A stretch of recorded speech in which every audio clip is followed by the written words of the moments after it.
एक छोटी सी गलती पड़ सकती है बहुत ज्यादा भारी। जितने भी बोर्ड एस्पिरेंट्स हैं 2025 में बोर्ड एग्जामिनेशन देने वाले हैं, चाहे 10वीं के बच्चे हैं चाहे 12वीं क्लास के बच्चे हैं, वो इस वीडियो को एंड तक जरूर से देखें। और अगर आपका मेन एम है बोर्ड एग्जाम के बाद नीट एग्जाम क्रैक करना, तो इस चैनल के साथ आज ही जुड़ जाइए। Don't forget to subscribe to the channel and press the bell icon. अगर हम ऑफिशियल वेबसाइट ऑफ सीबीएसई की बात करें, दैट इज www.cbse.government.in, बेटा उसमें कुछ ही दिन पहले एक नोटिस रिलीज किया गया था। अगर आप ऑफिशियल वेबसाइट पर जाकर देखेंगे, अनफेयर मींस जो भी जाने अनजाने में बच्चों से गलतियां हो जाती हैं। अगर हम बात करें कुछ इलेक्ट्रॉनिक आइटम ले गए या चीटिंग करने की कोशिश करी या कोई चिट ले गए, तो यार पहले तो वार्निंग देकर काम खत्म हो जाता था, है ना। अगर हम स्कूल एग्जाम्स की बात करें तो उस टाइम पर जो टीचर है वो उतने स्ट्रिक्ट नहीं होते हैं।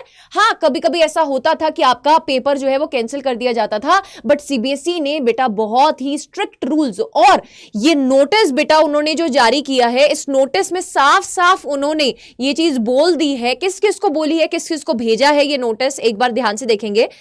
Making class 10th and 12th students aware about the examination ethics, बेटा जी principal, head of the institution, centre superintendent, schools affiliated to CBSE and examination centres, बेटा उनको ये नोटिस जारी कर दिया गया है कि आप इन रूल्स को पढ़ लीजिए और पेरेंट्स को भी अवेयर करवा दीजिए। बिकॉज अगर कोई बच्चा इन रूल्स को फॉलो नहीं करेगा, इन रूल्स के अगेंस्ट जाएगा, तो वो बोर्ड एग्जाम से बाहर कर दिया जाएगा, डीबार कर दिया जाएगा। तो लिस्ट ऑफ आइटम्स जो आप लेकर जा सकते हैं और कौन सी आइटम्स अलाउड नहीं है वो भी मैं बताने वाली हूं बेटा आपको इसमें। अगर हम जाने माने न्यूज़पेपर की बात करें, दैट इज इकोनॉमिक टाइम्स, तो उसमें भी कल ही ये आर्टिकल छपा है। सो मेक श्योर दैट बेटा कि आप इस चीज से अवेयर हैं कि सीबीएसई आपको बैन कर सकती है by for giving the board exam this year as well as the upcoming year. 2 साल के लिए आप बैन कर दिए जाओगे अगर आप इनमें से दी गई कोई आइटम, इनमें से दी गई कोई भी चीज आप एग्जामिनेशन सेंटर में ले जाते हैं, जो मैं अभी आपको बताने वाली हूं, ठीक है। एंड कुछ रूल्स भी हैं बेटा, ड्रेस कोड के रिगार्डिंग भी कुछ रूल्स हैं एंड अदर कुछ रूल्स भी हैं जो आपके लिए जानने इंपॉर्टेंट हैं, ठीक है। So make sure that you are here till the end. Don't forget to like the video बेटा, ताकि सब बच्चों तक ये वीडियो पहुंच सके और वो भी आगाह हो सके। बिकॉज बहुत मेहनत लगती है यार पूरा साल प्रिपरेशन करने में। एंड एक बच्चे के लिए बोर्ड एस्पिरेंट सबसे बड़ा फियर होता है, चाहे आप 10th के स्टूडेंट हैं चाहे आप 12th के स्टूडेंट हैं, है ना। बोर्ड एग्जामिनेशन देना वो एक फियर बन जाता है। और प्री बोर्ड्स के टाइम पर तो वैसे ही काम जो है वो, है ना, स्कूल्स वाले और ज्यादा डरा देते हैं। अभी तो और ज्यादा प्रेशर डाल रहे होंगे आप पे कि आपको रोल नंबर नहीं मिलेगा एंड अभी आपके प्रैक्टिकल्स भी चल रहे होंगे। तो इस माहौल में ऐसा नोटिस आना एक अलग लेवल ऑफ टेंशन बना देता है। बट आप अगर अच्छे से ध्यान से सब रूल्स को सुन रहे हैं एंड फॉलो कर रहे हैं तो फिर घबराने की कोई भी बात नहीं है, ठीक है। चलिए बेटा देखते हैं फटाफट से। मैं इस आर्टिकल में से भी पढ़ सकती हूं, बट मैं सोच रही हूं कि ऑफिशियल, है ना, जो हमारा नोटिस आया है हम उसमें से ही इन सब चीजों को एक बार रीड आउट कर लें, ठीक है, कि क्या क्या चीजें बदली हैं, क्या क्या चीजें हमारी ऐड ऑन हुई हैं। Let's C.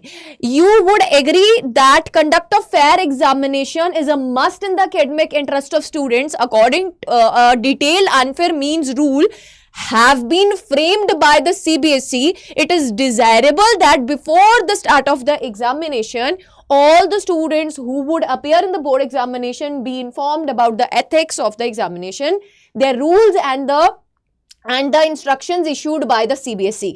Through the instructions are given on the admit card of the students. However, this communication is to reiterate the same with the request of all the principals of the CBSE affiliated schools to sensitize their students and create general awareness towards the prohibition of the use of the unfair practices in the examination hall or the center.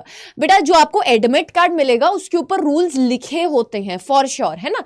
Most of the बच्चा जब admit card निकलवाता है, photostat निकलवाता है, तो पहले तो ये आपको problem रहती है कि हम उसको कलर्ड निकलवाएं या फिर ब्लैक एंड व्हाइट निकलवाएं। In that case I will suggest if you can go for coloured print out then go for it, otherwise आपका ब्लैक एंड व्हाइट भी चल सकता है, ठीक है, ऐसा मना नहीं करते हैं। दूसरी चीज ये, जो आपकी वहां पर इंस्ट्रक्शंस लिखी होती हैं उन्हीं इंस्ट्रक्शंस को अभी से आप जान पाएं और उनके ऊपर वर्क कर पाएं, इस नोटिस का सिर्फ यही मोटिव है, ठीक है। So what is basically that rules. Starting rule, first rule से बात करते हैं। अब वो करते थे ना कई बच्चे, यार मेरी है ना, मेरे भैया की शादी थी तो मैं पढ़ नहीं पाया और बीच में पैसे घुसा दिए, और एग्जामिनर जब चेक कर रहा है ना, तो आपको लगेगा कि एग्जामिनर आपको पास कर देगा। बेटा उस पर भी बैन कर दिए जाओगे, रिजल्ट तो रुकेगा ही रुकेगा, अगले साल भी पेपर नहीं दे सकोगे। सो मेक श्योर दैट कि ऐसी कोई प्रैक्टिस अब आप फॉलो नहीं कर रहे हो, ठीक है। और इधर उधर से अपने वो जो दीदी भैया हैं, जो आपके सीनियर्स हैं, कई बार बेटा इधर उधर से बहुत सारे ज्ञान आपको मिल जाते हैं। प्लीज मेक श्योर दैट जो ऑफिशियल वेबसाइट पर चीजें आ रही हैं, जो मैं आपको यहां पर बता रही हूं, आप उसी चीज को अपने दिमाग में घुसाएं और फॉलो कीजिए, ठीक है। देखो, पोजीशन यूज और attempted use of any electronic devices including mobile phone which can be used as a communication device after entering the examination center, supported by a report invigilator checking staff, students indulging in spreading rumors affecting smooth conduct of the examination। कई बार बच्चा बोलता है ना, बाहर खड़े खड़े बच्चे, अरे यार मेरे पास तो पेपर है, मैं तो निकाल चुका हूं यार, मेरे तो 70 में से 70 हैं। ये जो बच्चे रूमर्स फैलाते हैं सेंटर्स के बाहर खड़े होकर, या फिर अगर आपको किसी ने बोल दिया, आपने किसी के साथ कम्युनिकेशन कर लिया फोन पे, अरे मुझे पेपर मिल चुका है, तुम भी ये पेपर खरीदना चाहते हो तो इतने पैसे दे दो, ऐसे ऐसे जो रूमर्स फैलते हैं उन सबके खिलाफ एक्शन लिया जाएगा। बिकॉज यही चीजें जब बड़े स्तर पर पहुंच जाती हैं तो फिर नीट एग्जामिनेशन का लीक होना है ना, पेपर लीक होना, इस स्तर पर बेटा चीजें जो है वो बड़े स्तर पर फैल जाती हैं, ठीक है। तो मेक श्योर करें कि इन रूमर्स से दूर रहिए। अगर आप जेन्युइन हैं, आप पढ़ाई कर रहे हैं, आपको अपनी प्रिपरेशन पर भरोसा है, आप हमारे साथ जुड़िए ना। आने वाले दिनों में हम आपके लिए वन शॉट्स भी लेकर आने वाले हैं, मैराथन सेशंस भी लेकर आने वाले हैं। जस्ट एक न्यूली लॉन्च चैनल है, जो तुम बोलते जाओगे उसी तरीके का कंटेंट हम बनाते जाएंगे बेटा, तुम्हारी बोर्ड्स प्रिपरेशन में तुम्हें हेल्प करने के लिए, एज वेल एज तुम्हें नीट एग्जाम में पार लगवाने के लिए, तुम्हारा फर्स्ट अटेम्प्ट में सिलेक्शन दिलवाने के लिए। सो मेक श्योर करिए कि अगर आप खुद अपने आप से आपको ऐसा लग रहा है कि यार मैंने बहुत जेन्युइन तरीके से एफर्ट डाल के मेहनत करी है, तो आप इन रूमर्स से दूर रहिए।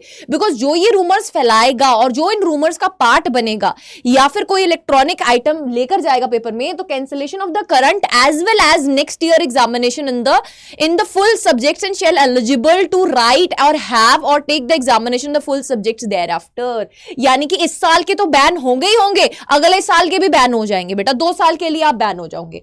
So accordingly all students must be informed that possession, use or attempted use of any communication device may lead to stringent measures, or as mentioned in the above table, they should further be informed that they should desist from spreading rumors which can affect the smooth conduction of the examination। ठीक है, अब कौन कौन सी items जो हैं वो permitted हैं, आप लेकर जा सकते हो, और कौन कौन सी चीजें आप नहीं लेकर जा सकते हो।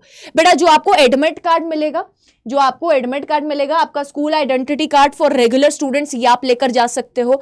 Admit card and any government issued photo identity proof for private students, ठीक है, क्योंकि उनके पास स्कूल आईडी कार्ड तो होगा नहीं है, तो वो अपना आइडेंटिटी प्रूफ लेकर जा सकते हैं। देन स्टेशनरी आइटम में ट्रांसपेरेंट पाउच होना चाहिए, कोई फैंसी सा पाउच नहीं लेकर जाना है, अलाउड नहीं होगा, वहीं बार पर फेंकवा दिया जाएगा, क्या फायदा बेटा, पैसे भी वेस्ट होंगे। तो ट्रांसपेरेंट पाउच होना चाहिए जिसमें ज्योमेट्री आपका पेंसिल बॉक्स, या फिर आप blue royal, blue ink, blue ball, gel pen, scale, writing pad और इरेजर, ये सब चीजें लेकर जा सकते हो, ठीक है। देन एनालॉग वॉच, जो नॉर्मल वॉच होती है ना वो लेकर जानी है, digital watch is not allowed, ठीक है। ट्रांसपेरेंट वाटर बॉटल होनी चाहिए, आप इस तरीके की बॉटल्स को लेकर नहीं जा सकते हैं, bottle should be transparent. Next अगर हम बात करें मेट्रो कार्ड, बस पास, मनी, ये आप अपनी लेकर जा सकते हैं, बट ये जो मनी है ना बेटा, ये कतई ऐसे मत करना कि अगर कोई पेपर में कुछ भी नहीं आता है, ये नोट आप वहां पर फंसा दो और एग्जामिनेशन को लिख दो कि यार मुझे पास करवा देना, ठीक है। इस केस में भी आप बैन कर दिए जाओगे, बिकॉज आपके रोल नंबर से आपकी आइडेंटिटी तो पता चल ही जाएगी सीबीएसई को कि कौन है बच्चा ये महान अर्थी, तो बेटा फिर इस साल और अगले साल बैन कर दिए जाओगे। लिस्ट ऑफ बैरिड आइटम्स, जो आप नहीं लेकर जा सकते हो, any stationery item such as textual material printed और रिटन। बेटा कुछ कुछ स्टेशनरी बॉक्सेस ऐसे होते हैं ना, पाउचेस ऐसे होते हैं जिनके ऊपर कुछ कुछ प्रिंटेड फॉर्म में लिखा होता है, वो अलाउड नहीं है आपको, ठीक है। बिल्कुल प्लेन ट्रांसपेरेंट पाउच होना चाहिए। Bits of paper, calculator, students with learning disability बेटा जी calculator rule you are permitted to use the calculator and are provided the same day by the exam centre, but जो normal students हैं उनके लिए calculator allowed नहीं है। Pen drives नहीं लेकर जा सकते हो। Lock tables shall be provided the centres only, आप अपना लॉक टेबल भी कैरी नहीं कर सकते हो। Electronic pen, scanner, bluetooth, phone, smart watch, camera, health bands, ये सब चीजें नहीं लेकर जा सकते हो। किसी को बहुत ही कैसे कई बच्चों को डायबिटीज होता है तो उनका शुगर लेवल ड्रॉप हो सकता है, तो इमरजेंसी के लिए बेटा आप वहां पर जो अपनी किट में है कुछ मटेरियल, जैसे कुछ पार्ले जी का बिस्किट का पैकेट हो गया, कुछ ऐसा वैसा रख सकते हो। वो अपने एग्जामिनेशन सेंटर से जो हेड है आपको वहां पर होगा ऑन द स्पॉट, आप उससे परमिशन लेकर जा सकते हो। बट मेडिकल पर्पसेस के लिए भी आपको वहां पे शो करने के लिए मेडिकल स्लिप होनी चाहिए, ठीक है, इन दैट केस। नेक्स्ट अगर हम बात करें, आपके पास वॉलेट्स, गॉगल्स, हैंडबैग्स, पाउचेस, ये सब अलाउड नहीं है। एनी ईटेबल आइटम ओपनड और pack except for the diabetic students बेटा अलाउड नहीं है। Any other items which could be use for unfair means is not allowed. साथ ही साथ अगर हम ड्रेस कोड की बात करें तो रेगुलर स्टूडेंट्स के लिए school uniform and private students के लिए लाइट क्लोथ्स। ऐसा नहीं एकदम भारी भारी कपड़े डाल के चले जाओ प्राइवेट कैंडिडेट्स, नहीं, कैजुअल्स तुम डाल सकते हो, बट उसमें भी ज्यादा एम्ब्रॉयडर्ड वाले, ज्यादा हेवी कपड़े नहीं होने चाहिए, एकदम लाइट और सिंपल कपड़े होने चाहिए। बेटा पेपर देने जा रहे हो, वहां पे शादी पे नहीं जा रहे हो, ठीक है। सो अगर देखिए, ध्यान से देखिएगा, having question paper of the previous supported और रिपोर्ट ऑफ इन्विजिलेटर स्टाफिंग, आपके पास अगर कुछ राइटिंग क्वेश्चन एंड आंसर है, आपके पास कुछ पेपर का टुकड़ा है, आपके पास कोई कम्युनिकेटिंग डिवाइस है, कोई हार्ड कॉपी है, एनीथिंग, तो बेटा इन सब केसेस में आपका जो एग्जामिनेशन है वो कैंसिल कर दिया जाएगा। और उस केस में shall be allowed to take the examination in the subject in the compartment examination if otherwise eligible. The benefit of the doubt shall be given to such students against whom no evidence is available to testify to the foul intent on their part. यानी कि यार in any case मैं ये चीज बोलूंगी कि तुम सफर करोगे, प्लीज ऐसे किसी माल प्रैक्टिसेस में ना आना। और ये नोटिस मैं आपको हमारे ऑफिशियल टेलीग्राम चैनल पर NCERT NEET अड्डा 24/7 पर प्रोवाइड कर दूंगी। So please make sure that आप इसको एक बार रीड भी कर लीजिएगा। मोटी बात इतनी है कि अपना जेन्युइन तरीके से पेपर देना है, जेन्युइन तरीके से मेहनत करनी है, हम पर ट्रस्ट बनाए रखें। आपका पूरा सिलेबस हम टाइमली बेटा मैराथन की फॉर्म्स में लें, चाहे क्वेश्चन प्रैक्टिस करें, कवर करवाएंगे। आप जुड़े रहो हमारे साथ। Don't forget to subscribe to the channel, press the bell icon and comment section में कमेंट जरूर से करके जाइएगा किस पोर्शन में आपको प्रॉब्लम आ रही है फिजिक्स के। फिजिक्स में कहाँ कौन से पोर्शन में आपको दिक्कत आ रही है, केमिस्ट्री के कौन से पोर्शन में आपको प्रॉब्लम आ रही है, बायो में आपको कहाँ पर परेशानी आ रही है, इन सब चीजों का हल लेकर हम आएंगे पूरी टीम के साथ, ठीक है। So stay tuned, don't forget to subscribe and press the bell icon.